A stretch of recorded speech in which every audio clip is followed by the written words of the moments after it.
As a child of the 60s, I cannot get that song out of my head, that Fifth Dimension song, This is the Dawning of the Age of Aquarius. Whether it is or not, I'm still singing that song and still ever hopeful. Welcome back to my channel. Welcome to I Found a Fox. If you're a new subscriber, I've seen a couple of little new subscriber alerts come up, and I'm very, very excited. So welcome if you're a new subscriber. I love new subscribers. I love getting to know you and hearing from you, hopefully. So very, very happy about that. Very happy to see I Found a Fox reaching more people. Did I say Happy New Year? Because that's what I want to say first off. I want to wish you a very happy new year. If you are in a situation where you're in lockdown again, I am very, very sorry to hear that. If you are in a situation where you or your loved ones have been affected by this pandemic, either physically or economically, I am very, very sorry. Psychologically and emotionally, we've been heavily hit in Australia, but mostly just because of being confined and isolated. We haven't suffered as much as in terms of the physicality of COVID as some of our near and dearest have. Those of you in the States, those of you in the UK and Asia, very, very, very hard times for you guys. So the dark gifts of COVID is not what I came here to talk about, but there have been some gifts from this pandemic that I've heard a lot of people talking about. And one of them, I think, has been a strengthening in our sense of community, a heightening of our sense of gratitude for what we do have and those that we love, and holding them near and seeing them and spending quality time with them when and wherever we can, grabbing little snatches. We had a beautiful Christmas. We went to Melbourne for the first time in a year. The last time we were in the last time we were in Melbourne was 2019, and then the lockdown kept us away for that whole year. So we got back to Melbourne and we had Christmas. There were 23 of us, and it was just the most beautiful day. And since then, just yesterday, they've started to tighten restrictions again, and you're only allowed to have 15 people at your house at a time and that kind of stuff. So, you know, there's these restrictions, they just keep creeping in, and then they're lifted and then they creep back in. And I know that everybody's having different variations of that.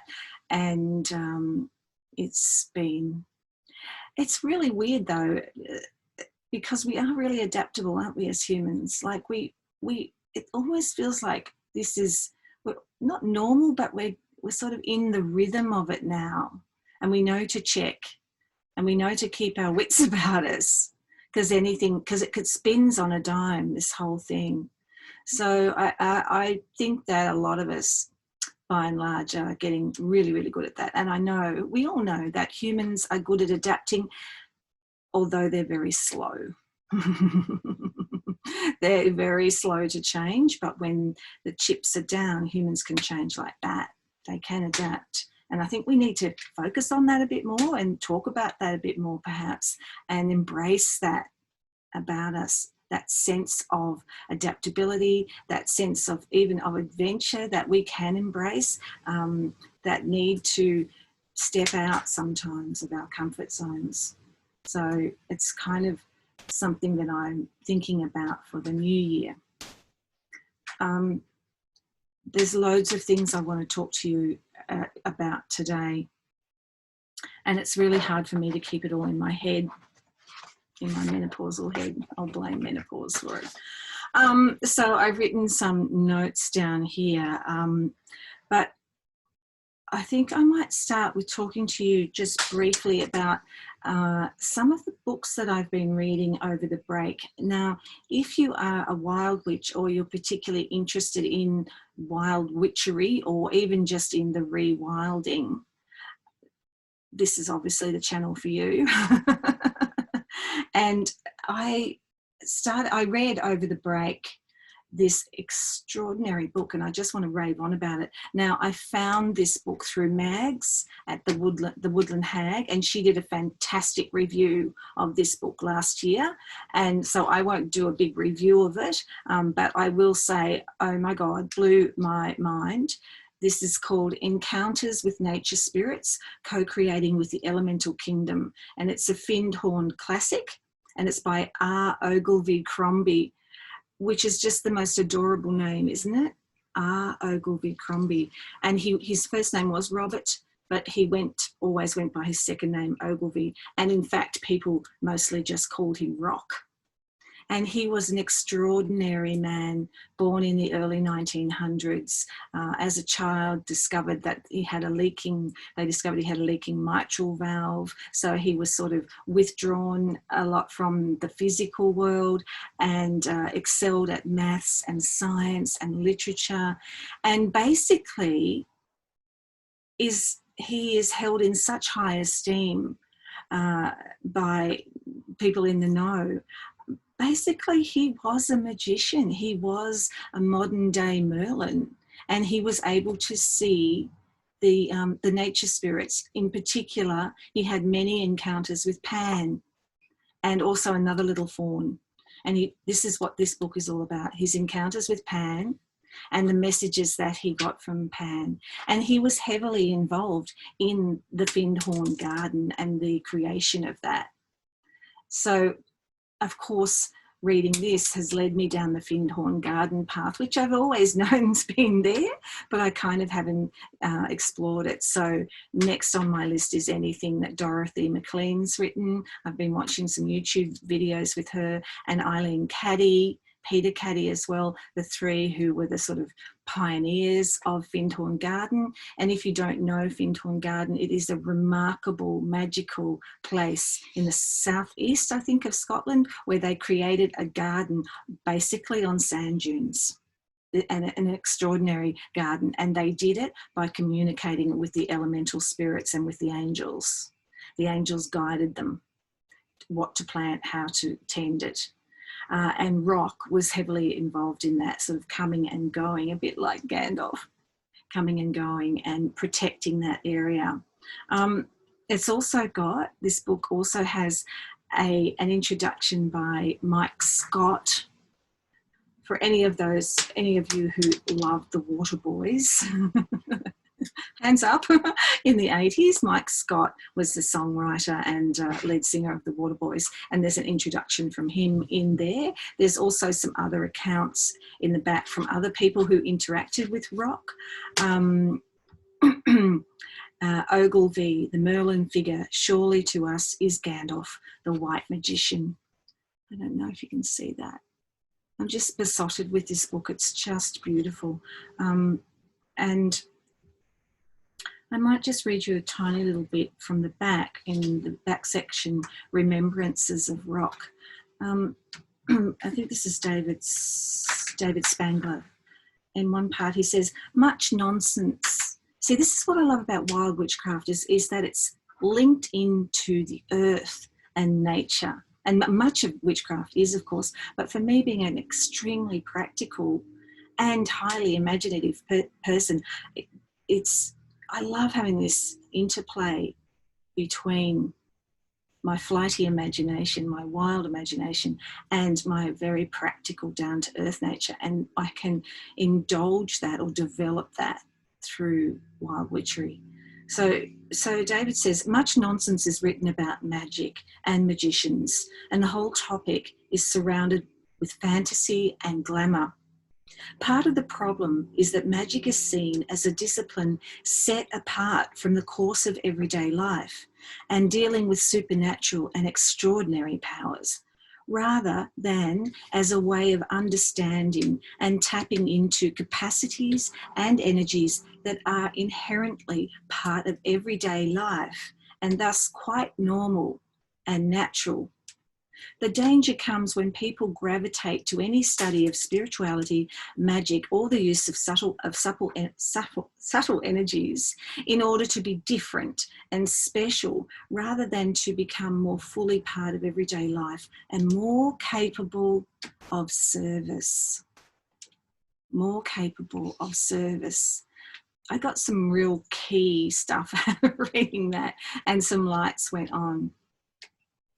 I went through a little period, wasn't very long, like a couple of minutes of introspection, where I was kind of beating myself up a bit, because in my last video I talked about how I was going to be really good and I was going to, you know, commit to celebrating the Wheel of the Year. That was going to be one of my goals, and in advance I was going to plan each of the Sabbats and what I was going to do on that Sabbat. And so I got very busy around Litha, which is the southern hemisphere where we are, the solstice, the summer solstice, which is around the 21st of December.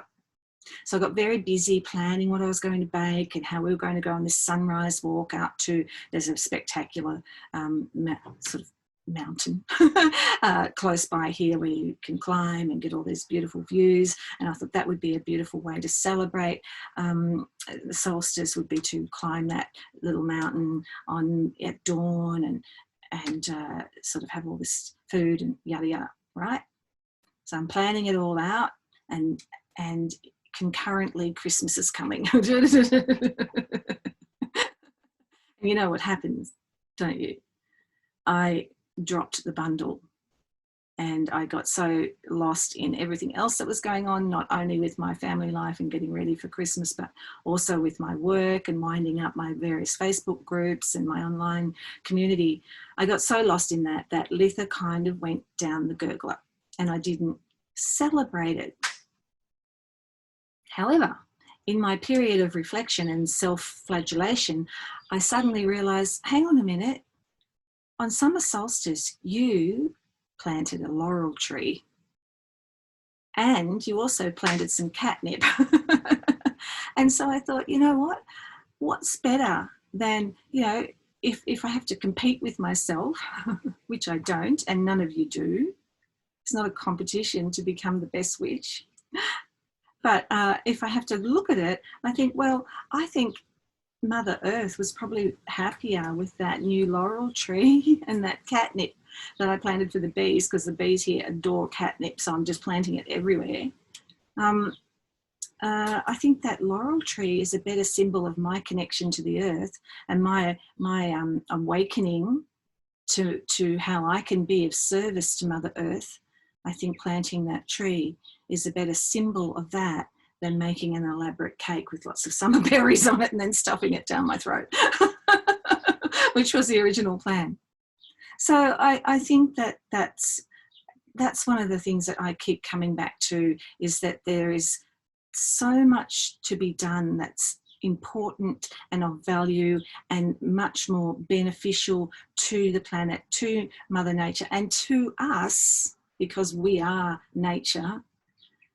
There's so much there that we can do that is so practical, rather than getting our knickers in a knot about how perfect our altar is and how regular our meditation practice is, and all that kind of paraphernalia that is absolutely gorgeous and does definitely enrich our lives.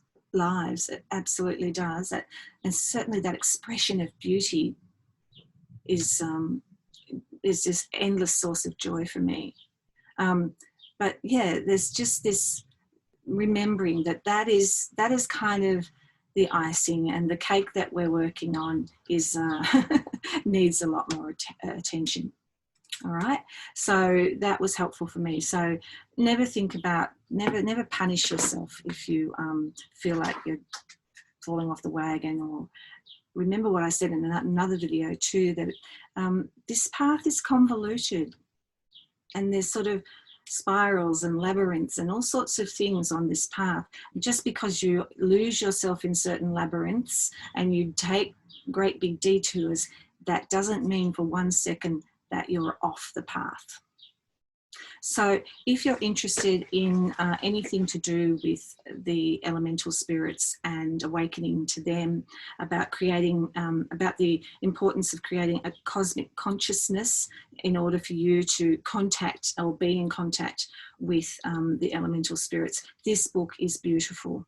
The other thing that I loved about it that I hadn't realised, I was looking at there's little illustrations in it, little sort of inky line work, and I was thinking, that's lovely, I love that line work. And then I looked in the back and it's illustrated by Elise Hurst. And those of you who are Australian and in the children's book industry will go, oh my God. Elise is one of our most beloved illustrators here in Australia. So Elise did the illos in this. So all the little synchronicities.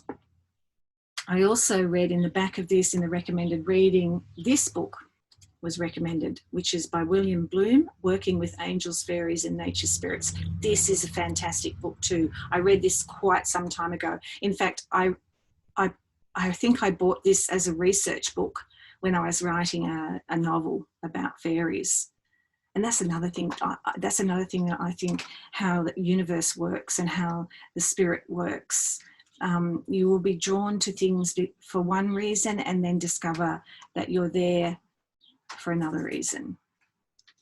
Okay, so I bought this simply to explore the world of fairies so that I could write a fairy tale, because I'm a children's author. But this book sort of sunk into my psyche and what's recommended in it. But that wasn't until years later, until I started really exploring the path of the wild witch, that I started pulling out these research books. Okay, and started to realize that, hey, there was more to that than just finding, plumbing the depths of literature just to help my storytelling skills.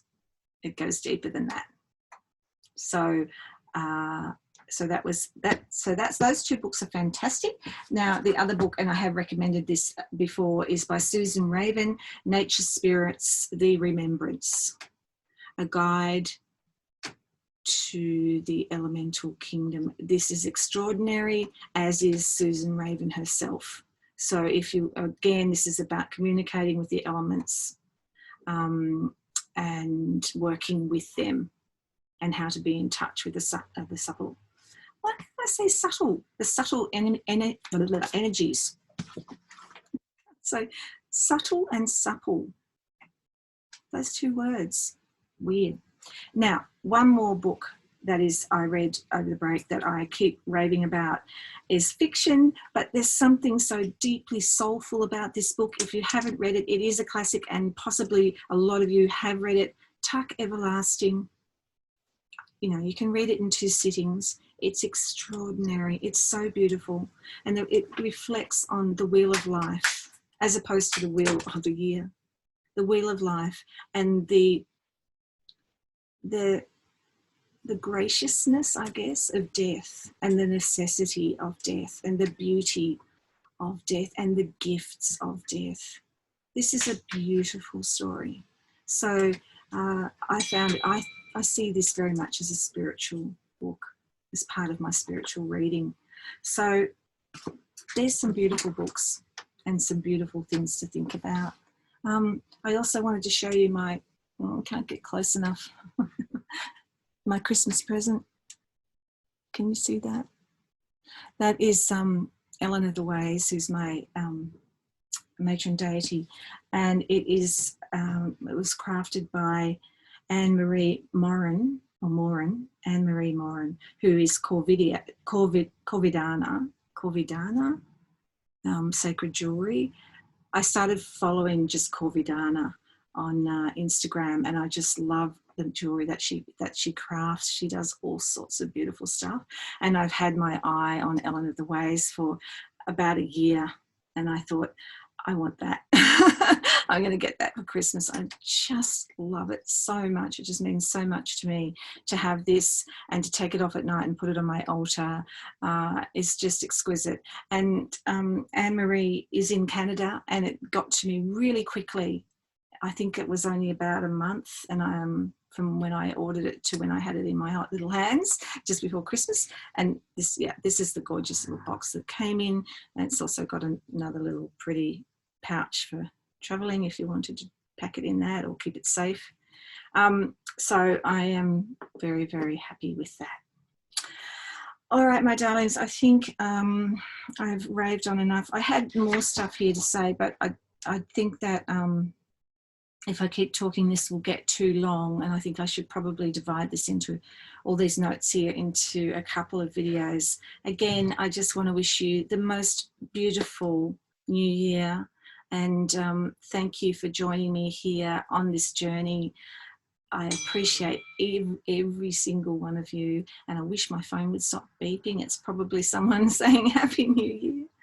So Happy New Year to you, and the brightest of blessings to you all. And I'll see you in here again soon. Bye for now.